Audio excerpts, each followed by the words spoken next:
on the 10-year to 4.68%, but still, oh, this thing is going haywire. So I'm going to not do this because we're seeing the interactive seems somewhat possessed here this morning.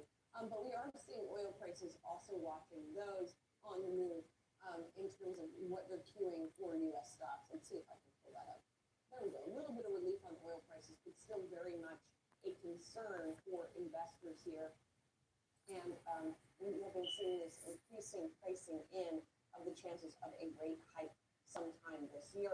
We continue to see some areas of technology under pressure here today as we are sort of in this hangover period from those Alphabet and Tesla big spending numbers and ahead of what might be more big spending numbers to come from the rest of the hyperscaler cohort. In the meantime, also going on when it comes to AI is cybersecurity is in the spotlight. And that's after OpenAI said that its technology went rogue, acting that AI sort of is needed for cybersecurity as well as just for general AI advancement. Today, NVIDIA's CEO Jensen Huang joined X for the first time. I didn't really realize he wasn't on X, but he was on X now, as of today, and he shared a letter that was signed by NVIDIA. It was a source in today. Among other things, it talked about why open models matter.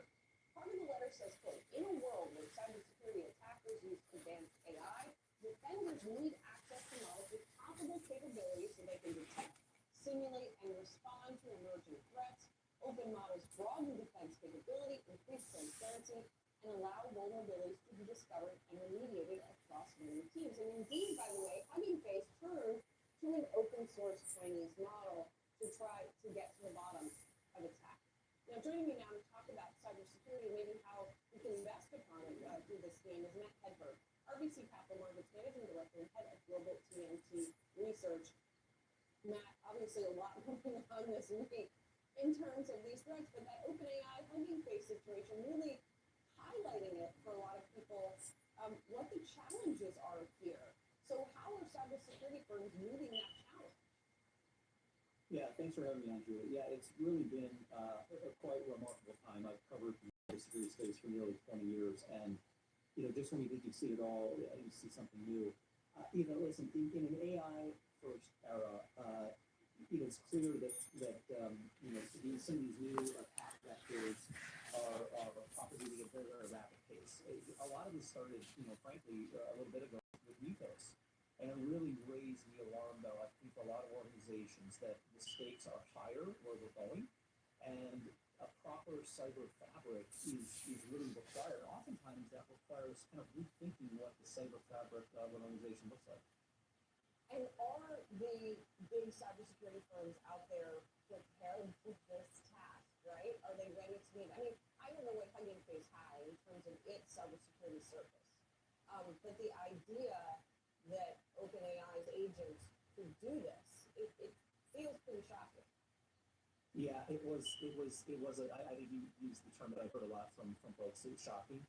I think when we sit back and look at the cyber landscape, what was interesting to me and us was that, when Mythos hit, there was an immediate, sort of knee-jerk reaction, but then very quickly you saw, in this case, Anthropic, but some other frontier labs partnering with some of the larger security vendors, and ultimately it comes down to these cybersecurity vendors have very, very unique context, very unique data. And oftentimes, some of these models are great at discovering things, but in terms of preventing or remediating, that's where some of these cyber vendors come in play. And so they obviously, some of the big consolidators have spent millions, if not billions, on running their own defenses. But some of these unique partnerships with the frontier labs and other AI luminaries, I think, is an important part of just giving the broader community sense that we're all in this together in some sense. And Matt, I want to get into some specific names, but first I still want to get your take on this sort of open versus closed model debate that we've heard that Jensen Huang has dived into this week, and that has really also behind the open versus closed debate because of the Chinese models that have been making advances.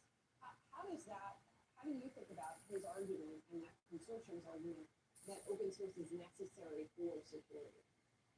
Yeah, I think, ultimately, when you look at how diverse the playing field is, having some of these open models is really, we think, critical to adopting sort of a broader global stance on cybersecurity because this is not just any one company or any one nation for that matter. And so they're having more open standards, starting with open weights, but even broader, just open models. We think it's critical to understanding how these threats are connected and really when you're in that more partnership model, especially from a cybersecurity perspective, we think that will have key advantages going forward. So I would expect that there's going to be more investments on the open side. I think you'll see even more advancements with some of the cyber vendors and thinking about supporting open models because to me that feels like this is it's a very very difficult environment. Things move very rapidly, and ultimately we think that more of that open model is where some of these cyber vendors could turn to. It seems as though the conventional wisdom is that cybersecurity firms are going to benefit from all of this. Like most of these stocks, many of the stocks, especially big players, have done well this year after sort of getting hit in the overall software sell-off. They're allowing it to come back. Is that the right way to look at it? Like these companies are more important than ever, and what's going to distinguish the ones that do better and the ones that don't? Yeah, I think if you put yourself in the shoes of an organization, there's a race to adopt AI, but there's also a lot of concern that are we moving too quickly? Are we opening ourselves up for potential threats or malware?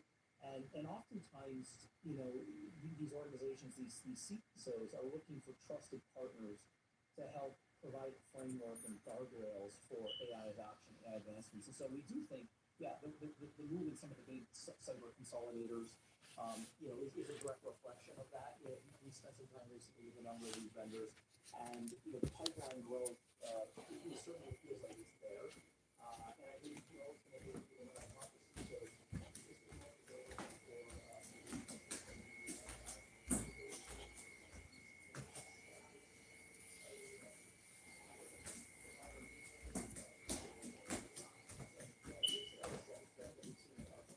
Rebound with some of these cyber news. I think the question becomes though, how quickly will that pipeline convert? And what do you think is the answer to that question? Or what are you going to be watching, especially? I mean, they moving out from a little bit from any of these companies, but what are you going to be watching as closely? And then they're on this.